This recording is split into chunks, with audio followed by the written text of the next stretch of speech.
Mr. Bhutto, do you think that President Yahya should now hand over power to you? I find it difficult to answer this question here. I must return to Pakistan before I speak on it. Of course, I will speak on this matter, and the place is Pakistan.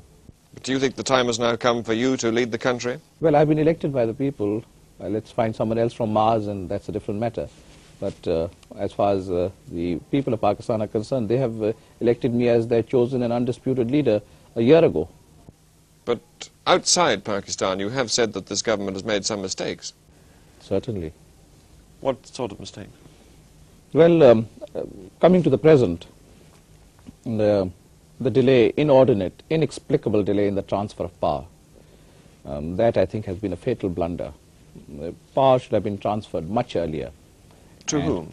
To us, to the elected people. Elections were held, and the results of the elections should have been implemented so that we could have sought a political settlement. If military action was necessary to crush the secessionists, I do not say that that should not have been taken. Every country takes that kind of action, but it must be coupled as soon as possible with political action, because finally there must be a political settlement. What sort of a state is Pakistan in now, do you think? In bad state, but we'll come out of it. I'm full of hope and confidence.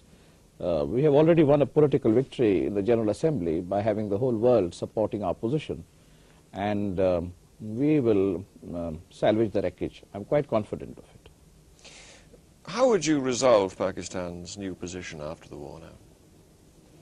Well, first things first, we must bring about some reforms, some fundamental reforms, give the poor people of Pakistan a better stake in their own country. Do you still regard Pakistan as one country, Mr. Bhutto? Of course it is one country. Is that realistic? Absolutely realistic. What are realities? Temporary phenomena are not realities. Realities are studied in history. And historically, the concept of Pakistan, the ideal of Pakistan, cannot perish like this. You still don't recognize that what happened in East Pakistan is an expression of popular feeling, that they really do want to be separate? No, they wanted maximum autonomy. And the line between maximum autonomy and secession can be a thin one, or it could be made to appear to be a thin one. How would you react to any governments that recognized the new Bangladesh government? A hostile act? Well, the British people are a great people. We have great admiration for the British people. But I'm afraid the role of the government has been most partisan and unfair towards Pakistan, if I may say so quite bluntly. And this is a long story. I think They haven't defended India's action, have they, the British government? Well, the Indians were receiving missiles and arms right through the war.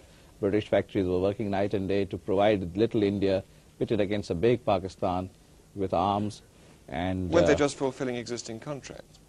Yes, contracts are fulfilled, but contracts are broken also. And in the history of diplomacy, I don't know how many contracts you've fulfilled and how many you have not fulfilled on many occasions. And we are too cynical to really talk in terms of a legal obligation. And I can give you instances where legal obligations have been broken by Britain with impunity. And that's a different story. But I think Britain thinks that, well, we divided the subcontinent, perhaps a mistake, and we're trying to atone for it by taking this position. But unfortunately, tea is a very good thing, but tea interests and all have got involved. And jute interests have got involved, and commercial interests have got involved. But I don't want to say very much more because we are in Christmas time, and I wish the British people a Merry Christmas.